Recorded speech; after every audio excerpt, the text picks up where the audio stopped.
that no one has a face quite like mine? And no one has eyes quite like mine. Did you know that no one has hands quite like mine? And no one has fingerprints quite like mine. In fact, there is no one quite like me. Or me. We are all unique, and there is only one of you and only one of me. The human race is very diverse. We all have different names, different cultures, different families and friends. We all come in different shapes and sizes. Some of us are tall and some of us are short. Some of us are big and some of us are small. Imagine a world where we all looked and sounded the same. It would be so boring. But the great thing is, we live in a world full of amazing people with different talents and interests. Without them, we wouldn't have medicine or technology, films or shows, cultures or foods. So what sort of things make you unique?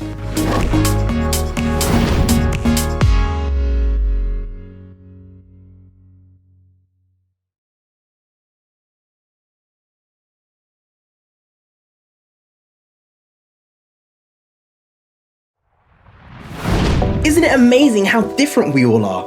I know, it's great. But the sad thing is, sometimes people use those differences to exclude other people. Sometimes it can feel like we're all alone and all we see is our differences. That's true, but we may have more in common than you think.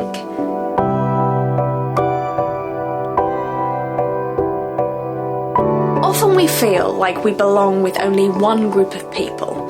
We can put ourselves in boxes and don't connect with those in a different box than us. We may want to fit into another box, or we might love the one we're in. We may feel like we are too old or too young, too rich or too poor. But we all have more in common than you may realise.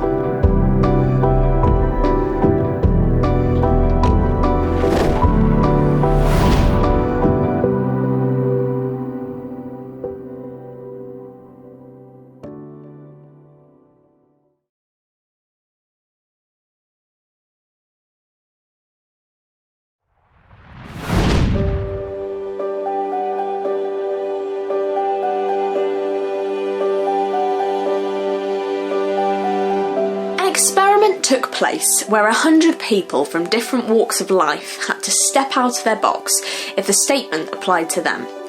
The first question was, who was the class clown? Who is never on time? And then there's us. We who have tattoos. We who feel lonely.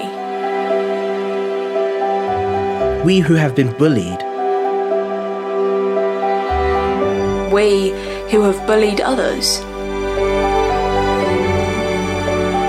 We who are madly in love. We who have overcome great challenges. The ones whose team won the Premier League. We who beat cancer.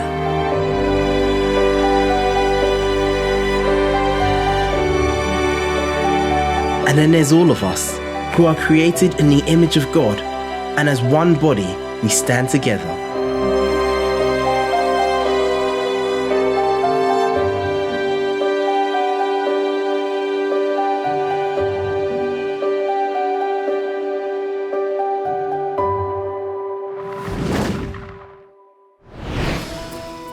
The Bible teaches us that we have one amazing thing in common, that we are all made in the image of God, and that we are all part of one body.